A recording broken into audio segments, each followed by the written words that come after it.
Greetings, folks. Steve here. Got Matt over here. As well, also as well. So we got both the cars here tonight. You can see the Lexus sitting here and the Z sitting over there across the room. And the work we have to do to the Z is obvious.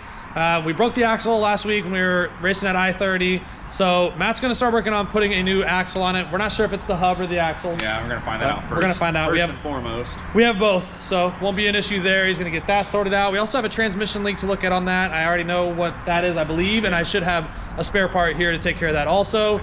And the last thing on that we need to take care of is the vacuum hose that runs from the manifold down to the transmission. Yeah, that's a problem that's been going on since IFO. So. And I think I have enough for that. If not, we might need to make a run across the street to get it. In fact, we might want to look into that probably before we let the night go on too long. Yeah. So the Lexus is actually running really well, except under max boost conditions. So as you guys know, we got the Force Performance Turbo on a couple weeks ago. We had some issues with oil leaks and fitment, and we kind of worked through all of that. I started running into tuning issues immediately after that. Figured out that we had popped open our map sensor. It just blew open from air pressure. It was just a cheap eBay map sensor. So we've replaced it with a Delphi unit. And then after that, I started questioning my oxygen sensor or wideband. So I put a new wideband sensor on it. Turned out the old wideband was also giving really inaccurate readings. It definitely seemed to be the case, but it was just acting really erratic. And so I had question about a lot of things. Like for some reason the car I was having a really hard time tuning the VE table. It just seemed to be going rich and then lean, and like nothing I did seemed to help. So with the new map sensor and the new wideband, it became a little bit more stable, but the AFRs are good now, but the car is lacking power. Yeah. Whenever it gets up into the high boost, it just feels like it's like something's clogging it up. Like something's just like it's getting backed up. Almost like an exhaust restriction would feel. But we don't have that. I mean, we got to say maybe it's the cat. Right. We got like 2 feet of exhaust pipe. So then I'm like, okay, well, I just wanted to make sure everything was good with the fuel system. So I checked our fuel pressure to make sure we were maintaining proper fuel pressure, and we are. I checked the map sensor reading to actual pressure, just using a vacuum gauge and a pressure gauge, and it matches all the way through, meaning our map sensor's calibrated correctly. So best I can conclude as of right now, we either have a boost leak or a wastegate problem. The car's making power. I mean, it's running 18 pounds. It'll run as much boost as I ask it to, but on wastegate, it's actually making about 14 to 15 PSI right now. Right. We're at about 60% duty cycle on the fuel injectors. We're at about 60 PSI fuel pressure at that whenever that's happening. So like really like from a data log standpoint, everything looks great, but the butt dyno just says something's wrong. So I'm gonna go ahead and hook up a jig to this thing so I can put some real pressure on this intake system. We can actually try to get 15, 20 PSI in the intake, and that should expose any leaks that we may have. And so that's what I'm gonna work on right now. I drove the car here this morning. There was a little rattle. The downpipe's kind of touching the transmission bell housing a little bit. So I wanna fix that. And just kind of like just an oddball list of little things we wanna do to both cars. So we got a lot of work to do. We had to kind of jump through some hoops and run all over town to get both the cars here. It did not go very smoothly, but we're here now. That's a whole nother story. But yeah, so we're gonna get started with that and just kind of divide and conquer and start chipping away this list, and we'll let you know what we find along the way.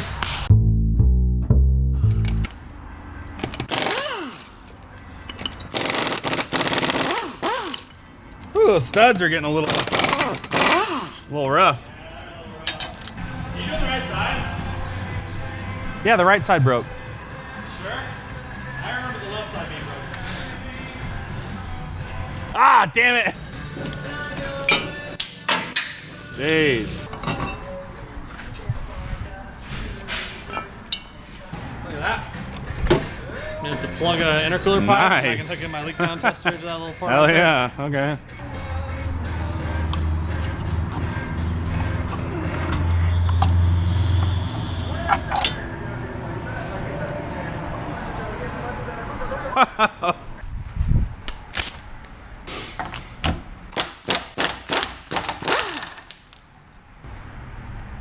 There's that little stubby boy.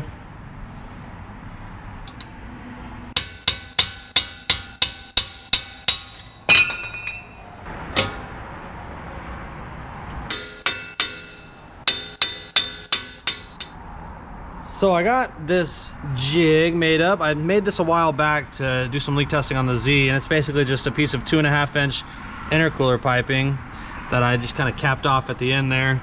And I've tapped it and ran a hose or a fitting to go to my leak down tester.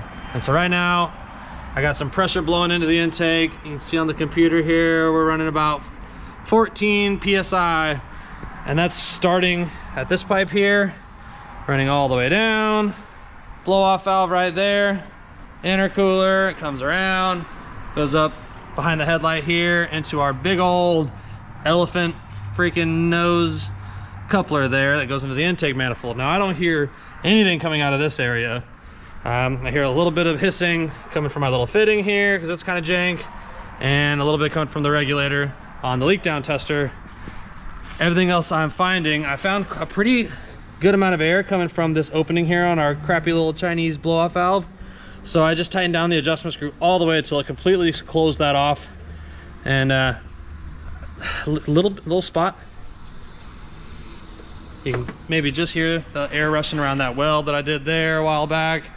And then also like this coupler right here was leaking just a tiny bit, but this tiny little slow hissing sound is not what I consider to be substantial enough to cause performance issues. So really everything is looking okay. The blow off valve's trash. We need to make a plan for a better blow off valve, but really what I'd like to test now is the wastegate, and I'm just not really sure how to do that.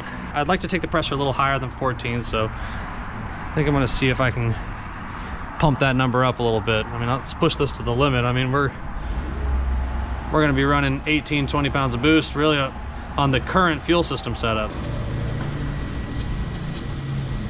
It's a pretty good hole right here in this thing, but the thing is, I know the car made good boost with that weld before. Like, I'm looking for something that might have been changed, and really the only other thing I can think to do, unless it's the only, like, I'm not able to test this coupler because I can't really find a way to close off this.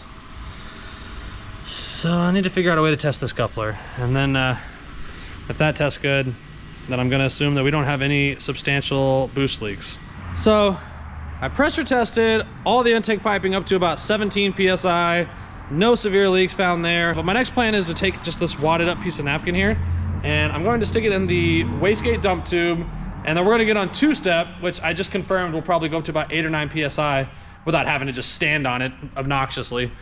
I'm running pretty careful timing on the two-step. I'm only running -5 degrees. I don't want to be making AK-47 sounds. I don't want to break anything in the engine. So we're running pretty calm two-step, but it's going to be just enough to let us get it into a little bit of boost and just make sure that the wastegate's not bypassing a bunch of exhaust. This napkin should not pop out of it until, I would think, well over 10 PSI. With us having a 15 PSI gate, it might start to open a little sooner than 15, but I certainly wouldn't expect it to open up at like 8 or 9. So we're going to see how that goes, and we'll try that right now.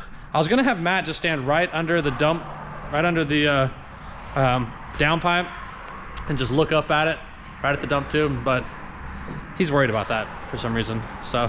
Just a little bit. But he's got the Z going back together. We got the new hub on back here, and then we ran a new vacuum hose that goes to our transmission reference because we had that pop off one time, and so we got a proper silicone vacuum hose going there. And the last thing we need to do to the Z is replace this sensor right here. Yep. Because that guy is leaking through the sensor and into this tube, into our speedo tube, which then is leaking all over the place.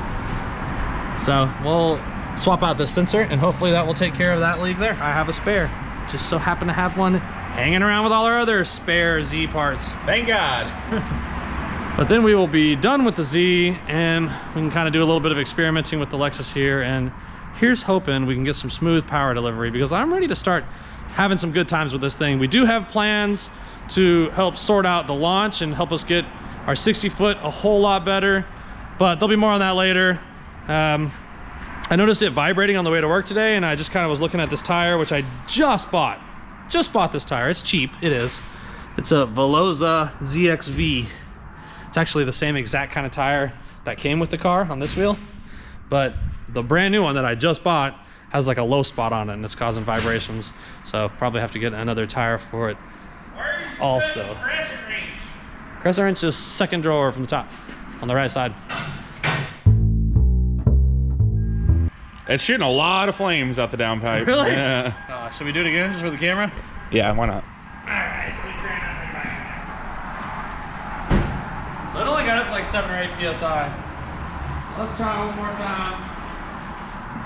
What do you expect it to shoot out at? I would like for it to stay put until over 10. Yeah. We have like a 15-pound gate. Yeah, but that's a cheap wastegate too, isn't it? Well, it is, but the thing about a wastegate, like in its most basic operation, It's just a spring. It has a 15-pound spring. It's really tough to say how much pressure it would really take to begin compressing the spring. Yeah. As soon as it starts compressing the spring, the gate should open. Yeah. So that's kind of one of my thoughts, is maybe the gate's opening too soon. Yeah. And then the turbo starts to create a lot of airflow, and it opens it too much, and then it slams shut. Yeah. Where if it's like oscillating too much, which, I mean, if the turbo is just going from nothing to like moving a shitload of air in a short amount of time, it could be too fast for the gate to open in time, and then you get a spike, which would then slam the gate shut. Yeah. And then it would start to open it, and it could create that oscillation as it's trying to like balance on the springs. But I already tried putting the little Grimspeed boost controller on it. Yeah. To try to raise the boost, target boost. Yeah. Well, it bleeds off boost, so yeah. really it takes away big spikes. Like right. If there was a big spike, Yeah. It would kind of flatten it out a little bit, to some degree, but it didn't help. So I started to think maybe we're just not running enough boost for this turbo. Yeah. The turbo moves so much air to try to regulate basically barely on spool. Yeah. Would be pretty difficult. And that might be the problem. We might need like a wastegate that's a little more controllable or something. I'm not really sure how that works, to be honest. Tile, send us free wastegate. Yeah, we're gonna need a free $400 tile wastegate. And we spent more money on dumber shit than that.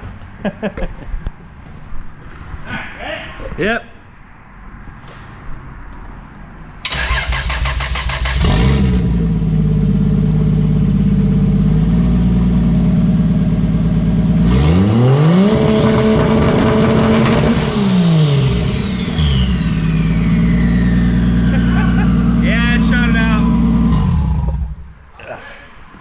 Shot it out right at the end again.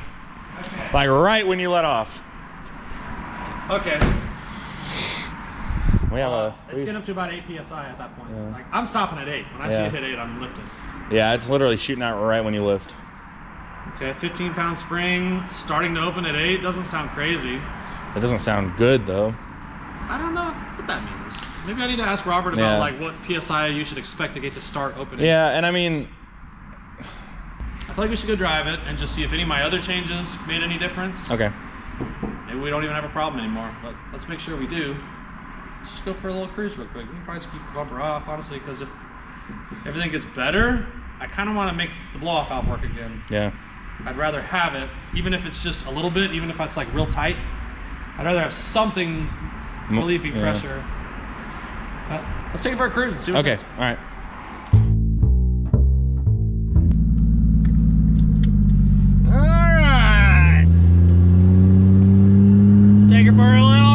Yep, yep.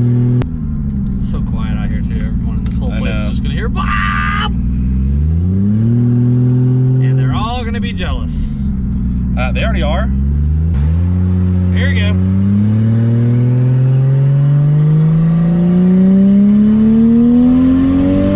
Whoa! We're running about 13.1 consistently. Felt okay. Spiked up to about 15. Yeah, it felt okay. Probably better than I remember feeling it. I'm gonna try again. Alright, look, nobody's around. Perfect. Oh, that guy's no lights.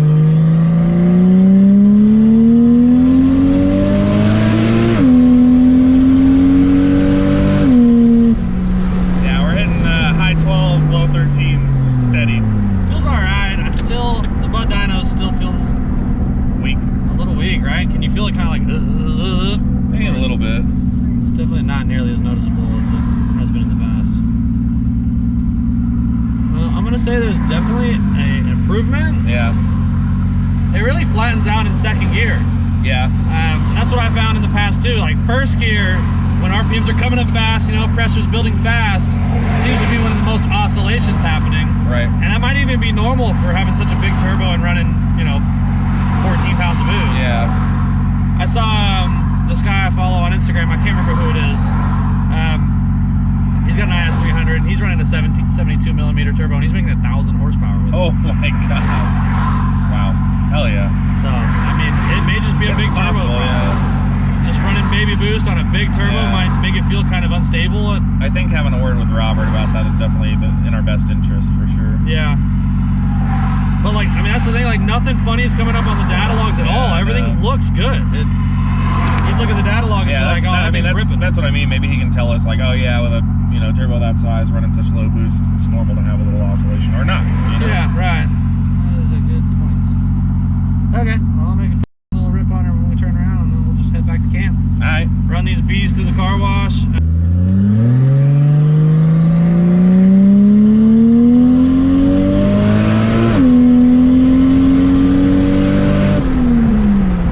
You feel what I mean though?